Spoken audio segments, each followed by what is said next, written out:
All right. Welcome back to the podcast. Today, two special guests in one episode. Actually, really excited to talk and have these two talk to you.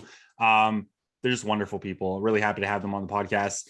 Katie and James Tan, they're online coaches with Akron Strength And Wellness.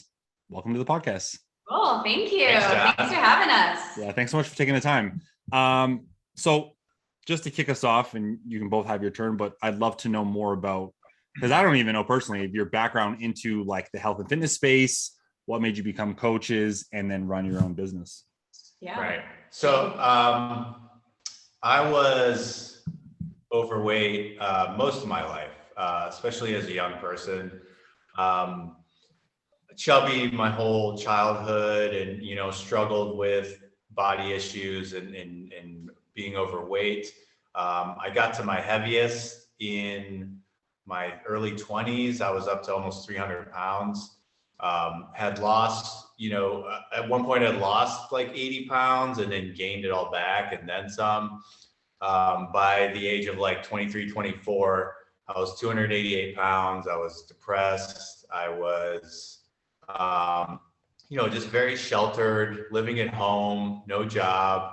And, I got to a point where, it just wasn't working anymore. So I started this sort of fitness journey over and over again until I got to the point where I was fed up enough where I needed to change my mindset as well as, just trying to lose the weight. So around 2005, 2006, I lost a considerable amount of weight again over a year. And, since then I've kept the weight off for it's a little over 17 years now. So it was a long process. I know, John, you used to be overweight as well. So it was like, one of the things that I love about the things that you post is talking a lot about how it's having a coach is the closest thing to a shortcut, to getting there faster. Mm-hmm. It took me years and years and years of failures and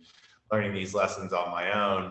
And I want to be able to bring these lessons to people so they don't have to take decades to get there and to get to a point where they feel good and they love their body and they love, they know they have control over these things physically and emotionally and with their nutrition. So my journey is just all about like taking what I've learned, all the failures I've made and trying to give people information and coaching on how they can, not have to take that long route so much. I love it, man. Thanks for sharing that. Yeah, we do share similar stories. I didn't realize it was this close, but it's something that like, if I can go back and change it, it's almost like, would I? Because I wouldn't be in this position that I am now if things were different when I was a teenager in my early 20s. So it's interesting that we have to go through so much struggle sometimes to put ourselves in position to help others. And it's kind of this like grateful, but what a struggle it was kind of battle.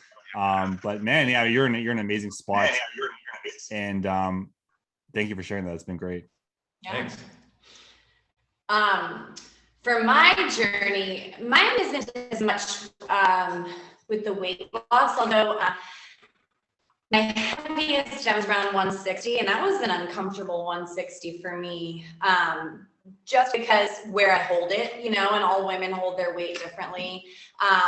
But my biggest struggles were my self-talk and like really bad depression and anxiety, and I had no outlet.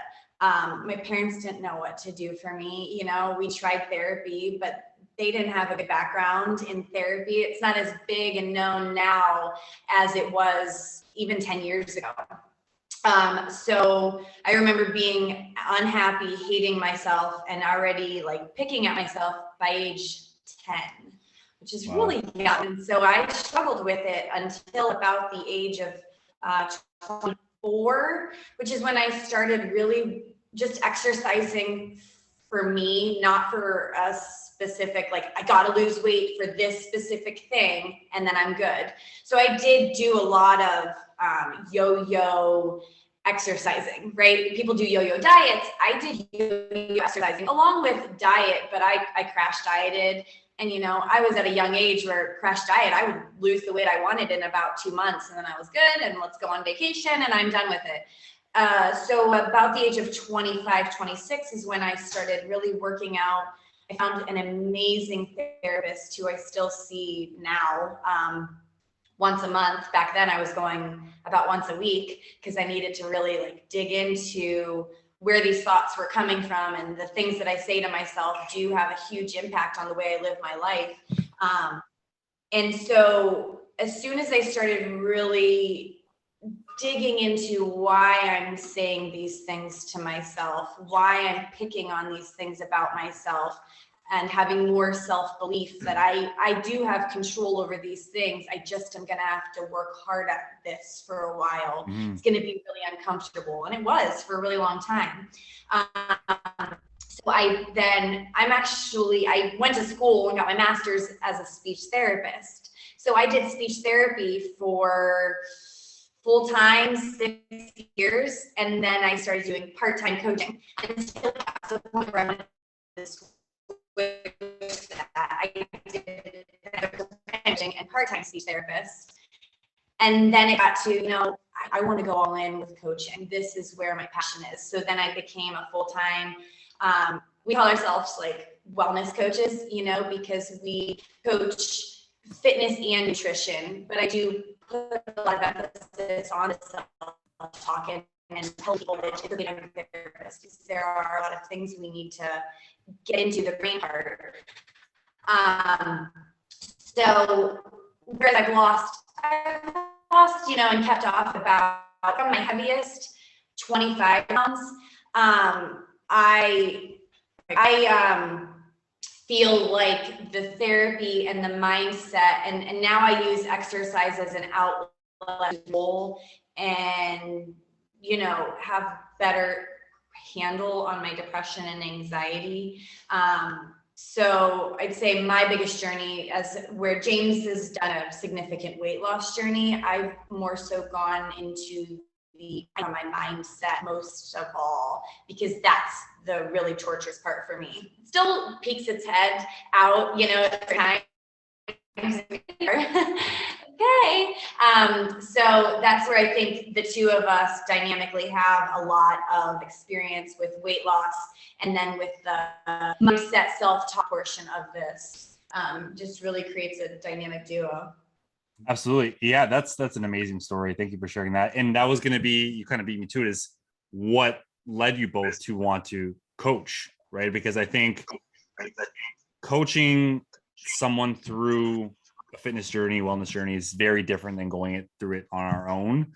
I know a ton of people who are in great shape, but they don't necessarily know how to translate that to helping others. So what was it for you two? And I guess, how did you connect? And what parts of your journeys did you connect and then decide to kind of coach? So we connected. I actually went to the gym she was working at on like a trial, and then working there. I for years wanted to get my certification.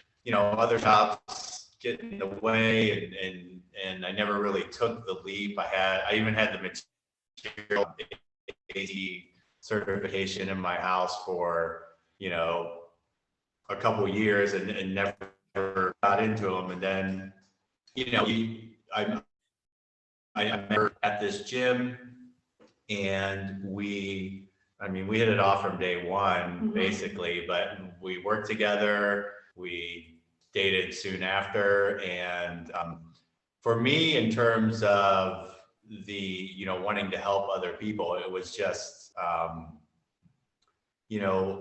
finding out how many people were actually inspired by my story. And because I don't know if you feel this way, but like when you go through it, particularly early on, after you make that weight loss and that transformation, you're still in the area where you're just like, yeah, it's not that big of a deal. You're just kind of like, I'm digging out of for me, I was like, I'm digging out of a hole, And why are people praising me for getting out of a hole? But then you kind of realize like how many people suffer the same thoughts you were thinking, the incredible, negative, just even torturous things that you say to yourself. So, you know, when more people kind of came to me and said like, you're an inspiration, and you know, even the point where people said like, you've inspired me to do this, or you've inspired me to do that. I kind of chased that feeling because it feels great, you know, to know that, you know, one, you're not alone, but to be able to help guide people to know they're not alone, and to help them with those thoughts, let them know those thoughts are normal, but also you don't have to listen to them, and you can, you know, progress out of that. You're not a finished product. You can change the way you think about yourself, the way you view yourself, the way you feel.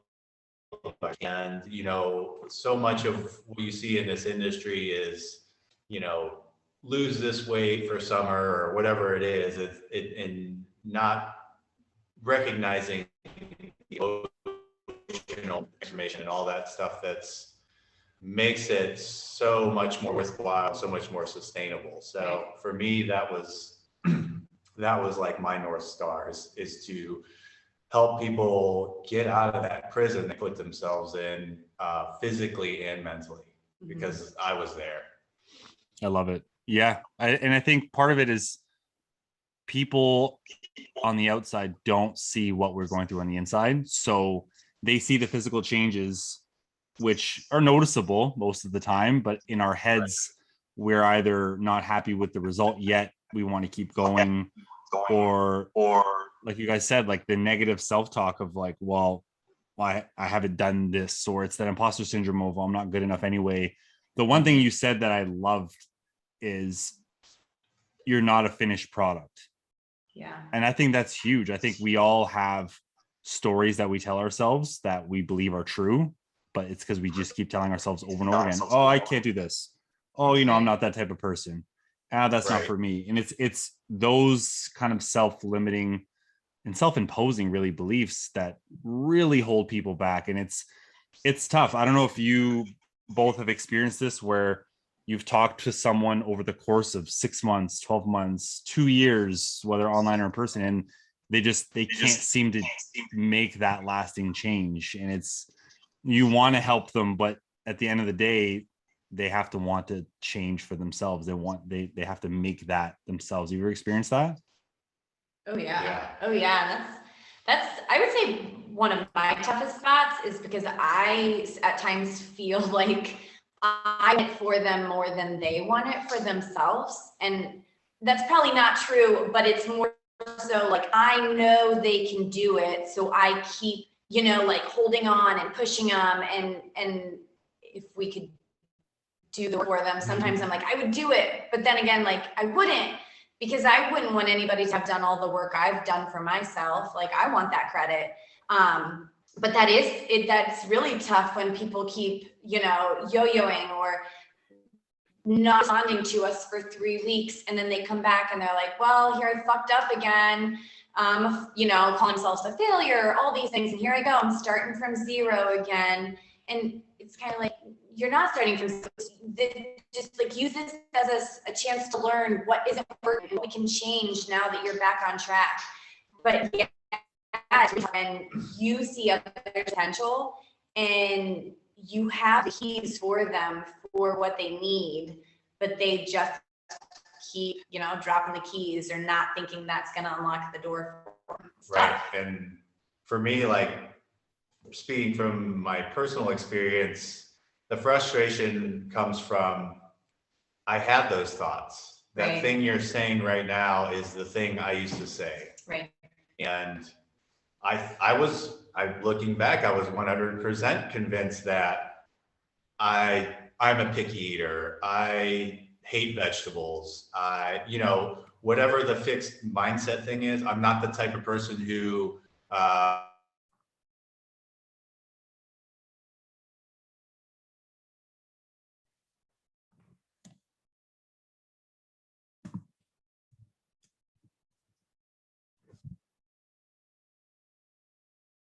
the things I used to say, and that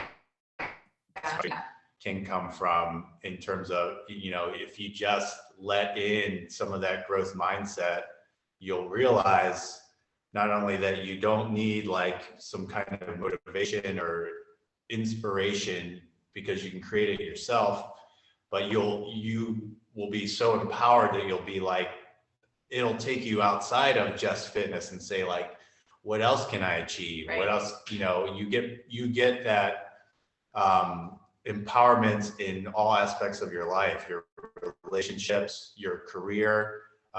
It goes, as it goes so far beyond just, the fitness aspect. Yeah. So what do you think it is with people? I mean, there's a few things that we can touch on. I think one of them, and I'd love to hear your thoughts on, is people are either scared to, or don't know how to, or are too proud to ask for help. Right. I'd say, if I'm speaking like from a woman's point of view and for the women I coach, I'd say they're scared. I mean, I've had many women who are now signed up with me, or us, that say, I wanted to reach out 6 months ago, but I was scared. And also, like, can you just let me know what you're scared of so I know how to help somebody in the future that's going to most likely experience what you experienced? And I'll get all kinds of answers. Scared I was going to judge them for where they're at. Scared to ask for help. Scared to admit that they have a lot of work to do. And so they just weren't ready, I guess, to acknowledge that I need to start now. But the big one usually is also scared to start a program because all the other programs I've done in the past didn't help me. Yep. And that's a big one. And I can understand because now I'm coaching women. Now my age span is a big span. I coach teenagers and then I coach all the way up to like mid 70s. But it is a lot of times the late 30s, 40s, and early 50s women who say, I was nervous this program wasn't going to work for me because so many other programs in my past didn't work, or I made progress and then I lost it. So I'd say fear is a big one. Fear of shame, fear of the work for the women. And for men, I think a lot of it is that fear of asking for help. Yeah. I think generally men are more likely to not want to ask for help. They're more likely to feel like they should be able to do that on their own. Mm-hmm. I even had a call with a client recently who, in the initial call said, I'm really pissed off that I had to call you because I feel, he's a person who's, has a long experience with exercise and, worked out with his father and things like that. But he, got to a point where he couldn't do it on his own anymore. And he was frustrated by that fact. And, I think for men, a lot of times that fear of asking for help is a big one. Yeah. Agreed. 100%. And I think it's tough, right? We're in an industry where there are a lot of bad programs. There are a lot of things that they aren't built for everyone, but if the marketing feels good to that person, to the consumer, let's say, they're going to want to do it, even if we know it's not right for them. And sometimes it becomes a what's the cheapest program I can do. Sometimes let me down all the free stuff. And I understand financials can get in the way sometimes, but when you have someone who's tried 10 different diets, 10 different programs, this and that, it's really hard, I think, to get them to a mindset where what we're doing for them is different than everything else they've done. I think that's the biggest thing. As coaches, we have to take into account everything they've done in the past and make sure we don't repeat, because clearly what they did before, it didn't work long term, right? And I think fear of failure is definitely something that can stop people. But we have a responsibility, I think, to flip that into, it's not failure. Failure to me is if you just stop trying. Like if you literally just like, I'm not worth it, I'm not going to do anything positive. Like to me, that's more of a failure than anything else. You said earlier, we're not a finished product. So there's always positive things you can do moving forward. And I think coaching is one of the best things that someone can do. And it's not that you need a coach forever, but just to have someone working with you one-on-one to give you the knowledge, the tools, the support, to put you on a path where you can do it for yourself. Like to me, there's nothing more powerful than that. Like you can download the perfect program off the internet for free. It doesn't mean it's going to work for you. Yeah. Right. Right. And you know, I think the most valuable thing a coach does is give people that self-efficacy. Like they're able, you know, when we're able to identify where they're limiting themselves and, you know, show them, that's just a thought, you know, that's just just because you thought that way for years and maybe, you know, your past results were this, like, it's no indication of what your future has to be. Yeah. You are capable of whatever, you know, you put your mind to, and a lot of people just need to be guided out of whatever mental, you know, limitations they put on themselves, or whatever, like you said before, the story they tell themselves, that's the story they tell themselves. It's not truth, you know. 100%. Why? And I'm just curious, I don't know if you touched on this already, but why do you think it is that men, and I would say bluntly, men are more stubborn when it comes to asking for help? Yes. Why do you think that is? Is it a pride thing? I think it's pride. I think it's, you know, it's generally a societal thing that, you know, maybe there's biological aspects to it too, but, you know, there's the old jokes of men not asking for directions when they drive, and all those kinds of things. And it's, you know, that it's true to an extent.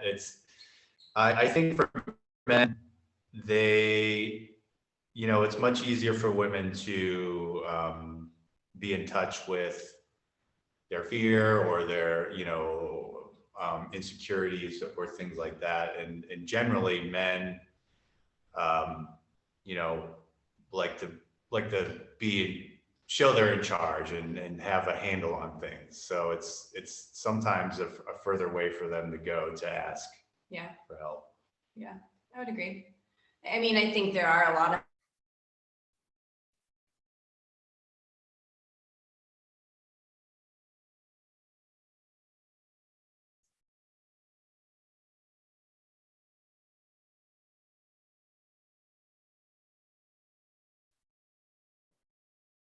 got more feedback on our emotions, whereas I don't think men, you know, again, depending on how they grew up in their familial situation, didn't grow up talking about their feelings, or if they had like harder dads, whereas like, you know, the dad, then you fall in line with the father, wasn't in tune with their emotions, thus not able to really talk to their sons about their emotions. And I think that's a big part of men as adults. If they haven't given in and done the work to target, what am I feeling? Why am I feeling this? How is it affecting me? Where I think, you know, at least I'm coming from a woman's point of view, I do that often now. It's just harder for them to admit that, like, yeah, I'm upset with myself, or I'm sad, you know, like I mean, I'll hear it from James, but I don't hear a lot of men say that, you know, but men feel too. Sadness, happiness, excitement, they're just not as trained growing up to acknowledge those feelings, because women are the ones that feel men are just tougher around the edges. Yeah, I probably said I love you to my dad more in the last 5 years than I did the rest of my entire life. So again, it's, you know, it's not something we did growing up. Not that there wasn't love or anything like that. It was just not verbalized. Unspoken. So it's tough work, right? To be able to like, and that's something I think I've struggled through, or I think you're just taught that there are different outlets rather than talking about it. Journaling is something I never would have thought that was something I would ever do, right? I was like, well, why do I need to write things down? I can just go listen to music or go work out or go play hockey, go do something else. and it just Right. becomes this like buried emotion that, you know, can come out in other ways, which isn't beneficial for anybody really when you get down to it. I'd love to shift because you brought up how, you know, you two communicate. What's it been like working together as a couple? It's been really great. Yeah. Really, really good. Yeah, the last year he came over in June of last year, and it was scary at first, right? Because, you know, we're all in on everything, the business, you know, we already married at that point, but it's just like we're really going for it. But it's been, I mean, our communication is stronger now. Yeah. I mean, it just gets stronger, and our ability to, you know, work hers are different, right? Like I feel my strengths are with content creation and exercise programming and like the exercise science things. Katie's really great empathy, soft skills, communication, you know, and what else would you say? Like public speaking, I do a lot. But yeah, it was a quick moment where I said to James one day, so I came over with James in June of 2021. Middle of May that year, I looked at him outside one day and I go, I can't stay where I'm at. I'm going to come work with you. And he goes, okay. Mm-hmm. I go, is that cool? Because I'm really unhappy where I'm at. And he's like, let's go. He wanted me to come over with him when he started the business in 2020. Starting a brand new business in a year of a pandemic was scary and now I remember that conversation. He came to me in the end of July 2020. He came outside, we're having a bonfire, and he goes, I'm going to do it. And I go, you're going to do what, my love? He goes, I'm going to start Akron Strength And Wellness. And I was like, okay, all right, I believe in you. Here we go. And it was really scary because, you know, he didn't have any income. I then knew I had to stay where I was to be I had to bring in enough money to at least pay our bills. And I was fine with that because I've been used to that since growing up, you know, paycheck to paycheck, whatever, I can do that. Then it was finally had to flip the script and go, okay, it's your turn. I need you to keep doing what you're doing. I'll bring people in. I just can't stay where I'm at. And so I think in both parts, I supported him when he needed it. And then when I was ready to come over, he supported me, said, let's go, and believed that I could do it. I remember that first day starting with him at Akron Strength And Wellness. I was so anxious. The thoughts, you know, and that's where those thoughts come back in. They creep back in. Like, you can't do this. What were you thinking? You're going to fail.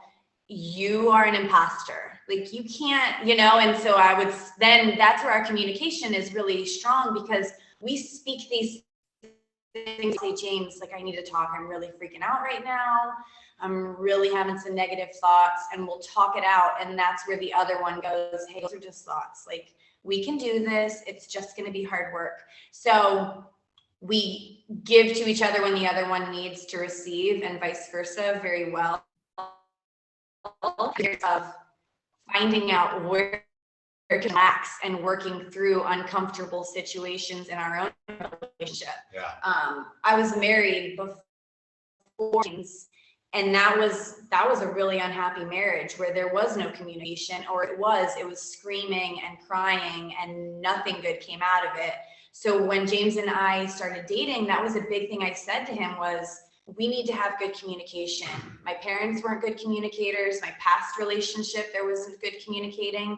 So we really kind of based our relationship from the get-go on communication, which is another thing that we bring to our business and to the people we coach is, you got to communicate with us. That is like the foundation of your success, is communicating with me when you're feeling struggle, but also communicating with us when you're feeling joy and happiness. We want to know both sides. So working together has been really, really great. I think we were both nervous, but just because it was unknown, we had worked together at that other gym, and that was really great. People loved our chemistry. So that's where we knew, yeah, coaching, can we run a business together? And it's just been really good. When he's feeling the negative thoughts, you know, I'm the one that's like, we got this. And then vice versa. So it really is, you know, even in that sense. Yeah. That's really great. Yeah. And it's always interesting when couples decide to kind of go into business together. It's almost like that. It can be a risk reward, right? Because you have to think, maybe you guys didn't think of like, what's the worst case scenario here? You know, what could happen? I remember when my wife was on mat leave, she was on mat leave till officially end of November last year. And she's like, well, I don't want to go, you know, job hunting in December or January. So, you know, I'm just going to kind of support you however you need it. So, you know, I had no problem with her doing that. And then it came to a point where I was busy. I'm like, I need help. And she was like, well, I can help you. And I'm like, okay, well, like, I'm happy that like we can work together. So she was always like, well, like, are you sure? Cause like, I don't want it to spill over into like home life. And I think you hit the nail on the head. I think communication is the most important thing. And I think, you know, for married couples who, you know, run a business together, work together, whatever it is, finding the boundary between, you know, work life and home life, because you don't want to bring work home all the time. And I mean, I've been working from home, so it's almost like I have to put up this invisible barrier of like, okay, once I exit this area, you know, I'm not talking work anymore. Did you ever find overlap with work and home, and how did that impact things? Oh yeah. Yeah. I mean, in fact, this past Tuesday, we went to a concert, and, you know, we're having a couple of drinks on a patio beforehand, and we were just brainstorming. We were talking work. And it was like getting closer and closer to the concert. So, you know, I was like, okay, once it's 5:00, it was like 10 till, I was like, no more work talk. And so then I go, okay, you know, like, I'm let me get all my thoughts out. So yeah, it's a lot of times it's one of us just saying, putting up that boundary, whether it's a certain time of day, whether it's, you know, telling the person like, hey, let's put our phones down, you know, it's past dinner time, let's not communicate any more work or even look at screens like that. Or it can be on the weekend ahead of time saying like, you know, Friday at whatever time, we're done for the weekend. Like, sometimes we need those times where we've been pushing so hard that you need to block off days ahead of time. You know, so it really is a matter of, you know, particularly with Katie, because Katie's work ethic is just like tenacious.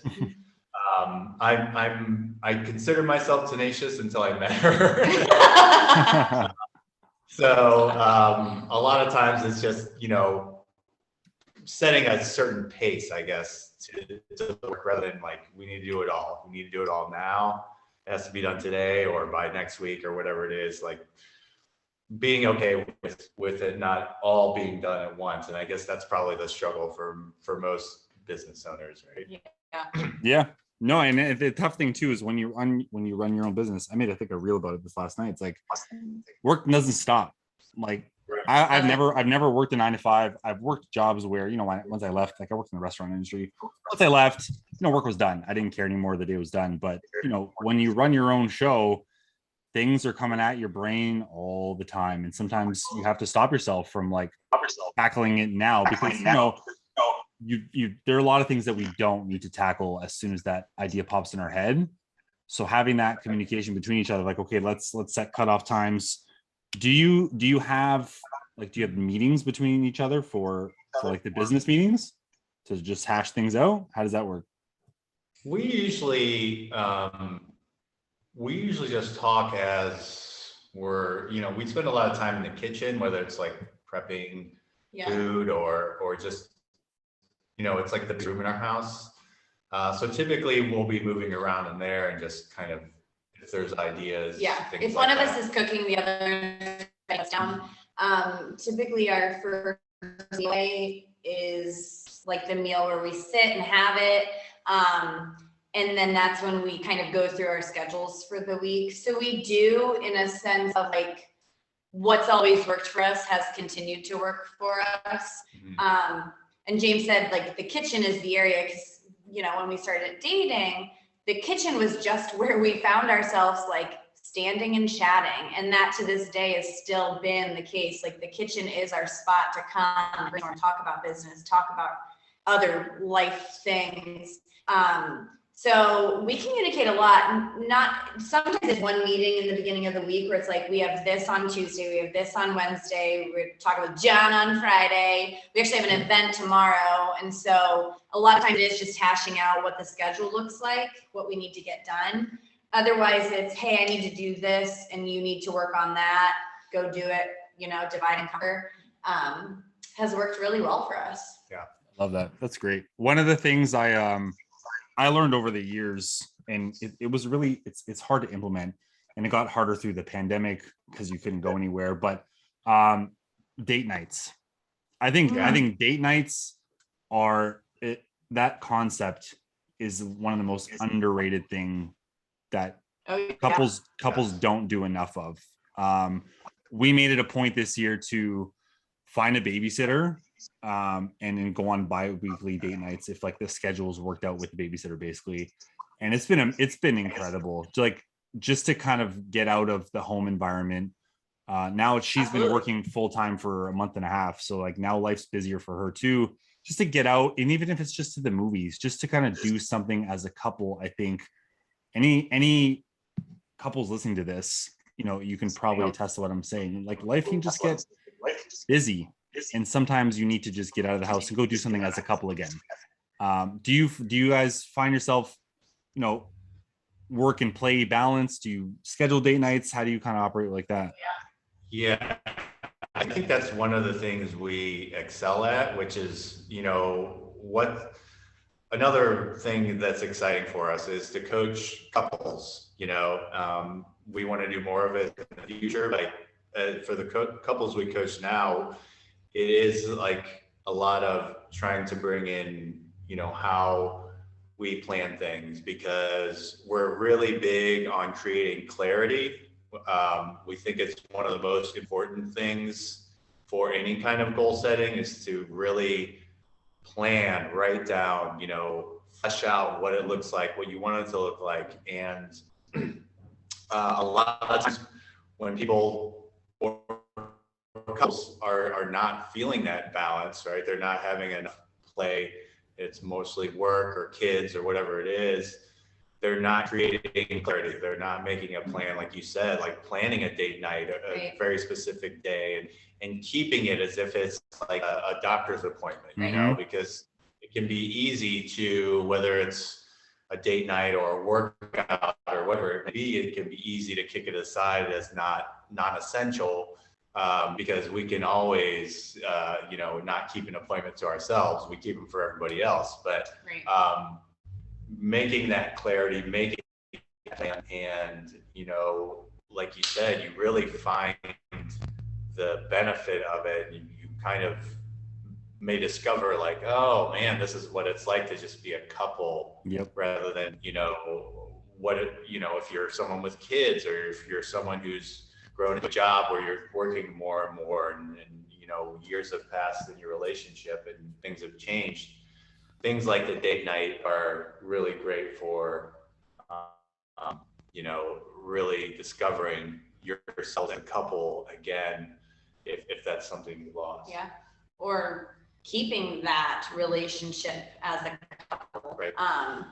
Now we don't have kids yet, but we've always said when we do have kids, we will still do our date night. We will get a babysitter. Like, this is the thing that we started when we got together. Now, there was a time where the dates had kind of dwindled, and it took one of us, I don't remember, saying like, we need to have a weekly date night. And now we do. Every Friday night, we go get our Mexican flex meal, which is the best. So it's every Friday. We have a really nice Mexican restaurant we like to go to here in town.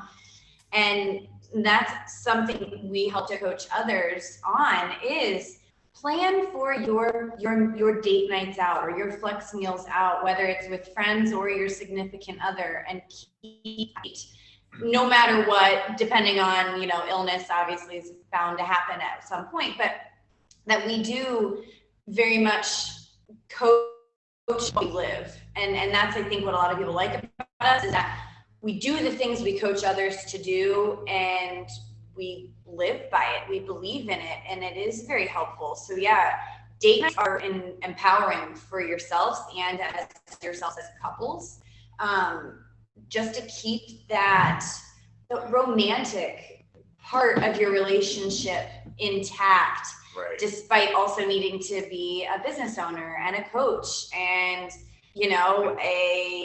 an empowered woman and an empowered man. Like, let us be just each other tonight in this date. And it's really good for people to do. It can be very uncomfortable for couples who I'll say that to, like, have you asked your husband to go on a date? And it's like, well, no, he should be asking me. It's like, I understand what you mean, but if you're wanting to go, you need to communicate that and stick with it. And again, brings it back to communication. It really is like saying what you want, saying what you need, and being okay that's okay. You need that. That's okay that you want that. Another thing we love to do is celebrate a lot of different anniversaries. Yeah.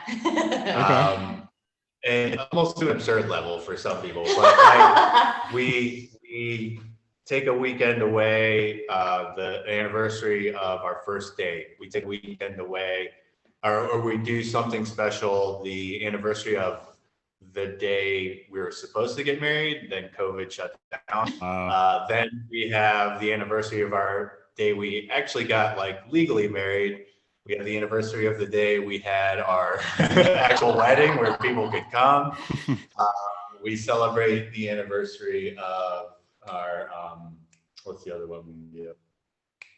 There was another one. But, I think it's, some people will laugh at us or joke around and we'll laugh with them, but it's important to keep these, human beings, they thrive on having rituals, right? Like rituals like this, and doing these certain rituals as a couple, it strengthens the relationship. It keeps you connected to one another, and there's always something to look forward to. There's always something fun on the horizon. So no matter how big or small, right. It could be a date out in Cleveland, and we're super pumped for it because it's our date and it's just us, and I've looked forward to it for a month. Right. So yeah, it's nice to have those things to look forward to.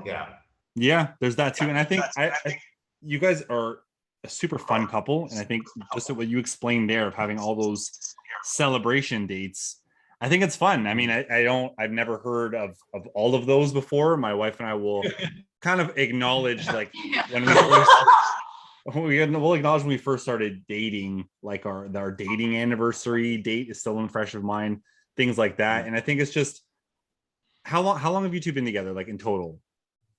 5 years and 4 months. Yes. Okay. So I think for sure, couples that have been together for 5, 10, 15, like the deeper the relationship, the longer it is, if you don't have that kind of date your spouse mentality, it can be really hard to kind of start that. But again, it comes back to that communication. Like my wife and I have been together. We've been married for, this July will be 6 years, but we've been together since, I'm going to screw up the number here. I think December makes 15 years. So we dated for a long time. Wow, that's awesome. Yeah, I was just slow pulling the trigger on the ring, to be honest. Like that's totally my fault. But that's the thing. Like we grew up together in a way. Like we went through our 20s as a couple and matured and had different life struggles and things. And we had kids, and it's very easy to get lost in a career, and you don't want to become roommates. I think that's one thing that couples, and maybe someone listening to this hits them right in the nail on the head, is like you don't want to just be a roommate with your spouse. You want to have fun. Kids or no kids, like you can control what you're doing. If it's once a month, if it's once every couple weeks, it has to become that like non-negotiable part of your schedule. Where if you are familiar with Craig Valentine, he wrote a book like perfect week formula, and you design your own week. it works more for entrepreneurs, but it can work for everyone, where one of the first things you put on that calendar on the week is the date, is to date your spouse, because it should be a top priority. If it's 9 o'clock on Friday nights, 9 o'clock on Friday nights, if you don't put it in the calendar, just like workouts, just like meal prep, just like anything else, it's not going to happen. And then I think a lot of what happens with couples, they just fall into a rut. And a rut is a really hard place to be and a hard place to come out of. And it kind of ties in where if the husband in the relationship doesn't know how to express how he's feeling, there's really no forward progress with that, right? You can end up in bickering and fights, and it's just, you're back at kind of square one. Yeah, it's tough. I think that rut too is similar to our own like self ruts, where it's like, well, I've endured it this long, I can keep going. Like that, I'm comfortably uncomfortable in this situation, and if I've done it this long, I'm sure I can keep going. Or it would be more uncomfortable to bring it up than to just keep going the way I've been going. And that's most things, career, relationship, weight loss, or self-love.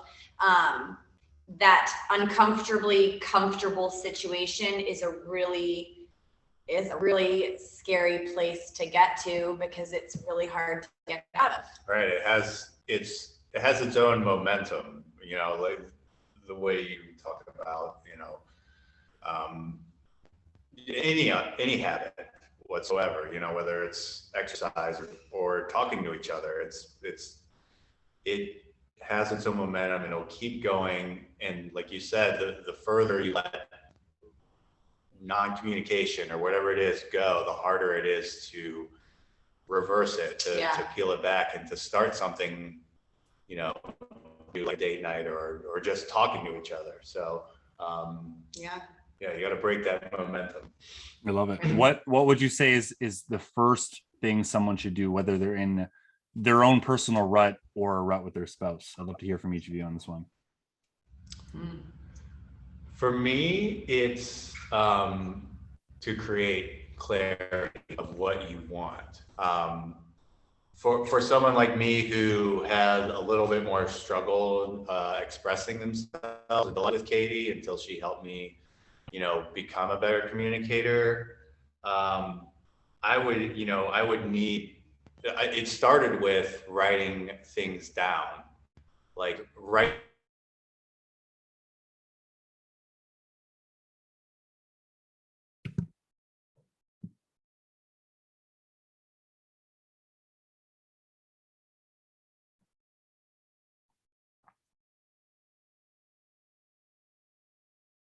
I say it, but I would say to write what you want, whether it's like you said, what you want your week to look like, what you want your relationship to look like. It's the easiest thing to do. You just need a pen and a paper and just start writing. Don't focus on having a perfect picture of what it is or whatever it is. Just start writing. Write your goals, write what you want your life to look like, and start there. Yeah. I like that one a lot. To piggyback off of James, because I think that is like a priority. You have to do that, because you have to be clear with what you want in order to start to get there.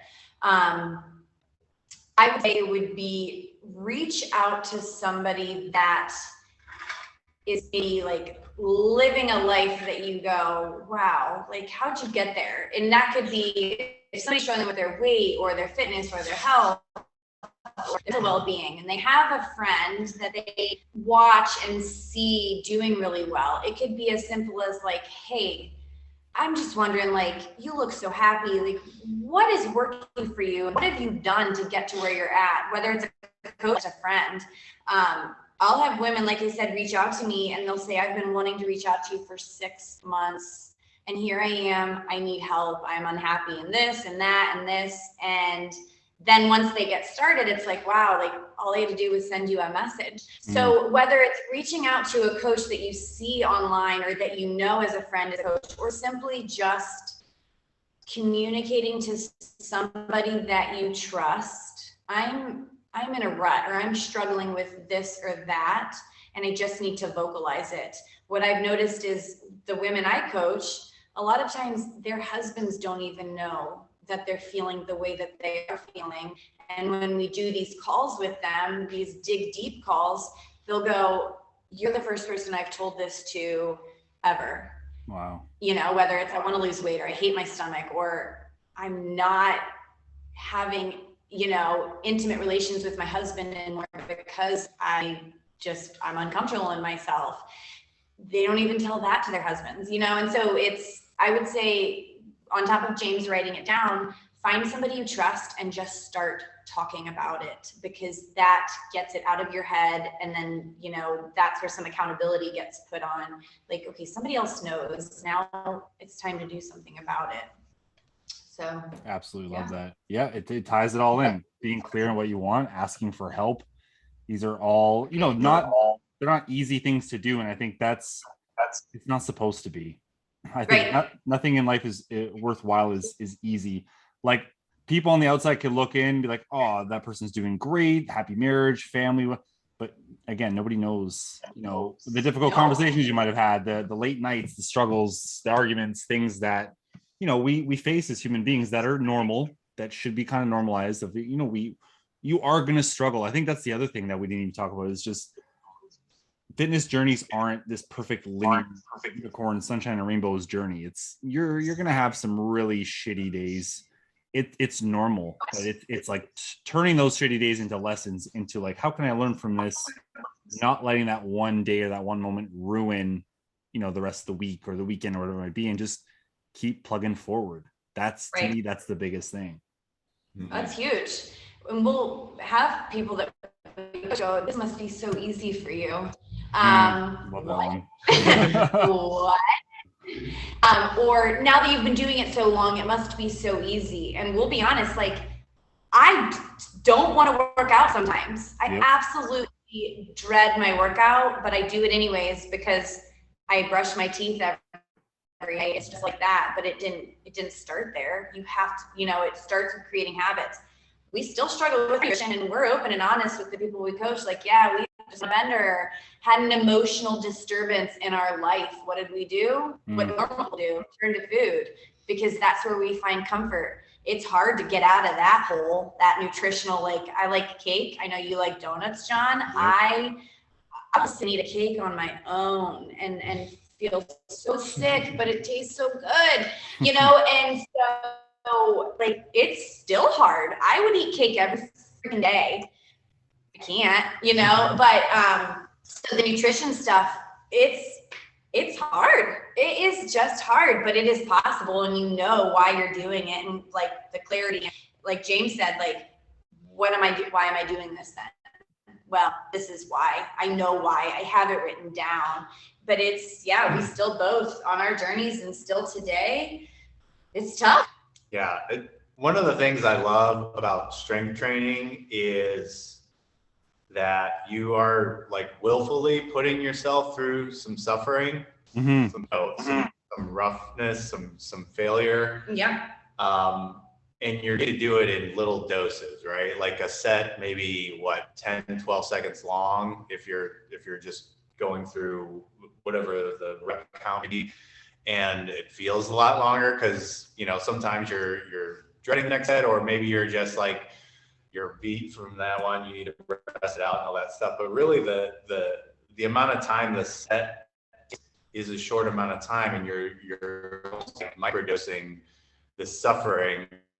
You can build this capacity to, you know, go through struggle, to different struggles that we're going to go through, and understand, like, it's not going to last forever. I think the most intimidating part about taking on a fitness journey is not knowing the end point, or not thinking it's always going to be as hard as it is in the beginning, or thinking it's always going to be struggle. Yeah. And when you're able to, you know, strength train and do these things that are hard, but then you find that they're over, and then you get a benefit from it after, you know, months and years, or weeks and months and years, you start to see the benefit of, one, like I can put myself through hard things. And again, like I said before, that translates into all areas of your life. And two, it's like you're putting that, money in the bank and reaping the rewards down the road, and it gets you to focus more on process rather than outcome all the time. Am I reaching that weight loss? Am I reaching that weight loss? You become more focused on, I got the 3 workouts in, and I'm the type of person who does 3 workouts a week, who meal preps, and those are the goals that I'm focusing on now, rather than always looking for that number on the scale or that end result type of thinking. So yeah, I just love strength training because it's just, in so many different ways, a microcosm for the struggles of life in general. 100%. I love it. Yeah. That's great. You two have been amazing. We are at the top of the hour. I unfortunately have to run.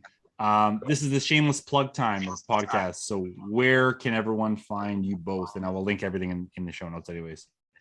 Cool. You can find us at akronstrengthandwellness.com. That's all spelled out, so no ampersand. And then our Facebook is, what is our Facebook? It's all Akron Strength and Wellness. Akron Strength And Wellness. Yeah, we're based out of Ohio. We're out of Akron, Ohio. Just looking to keep growing our online coaching clientele, because we feel like we're really hitting our stride, creating like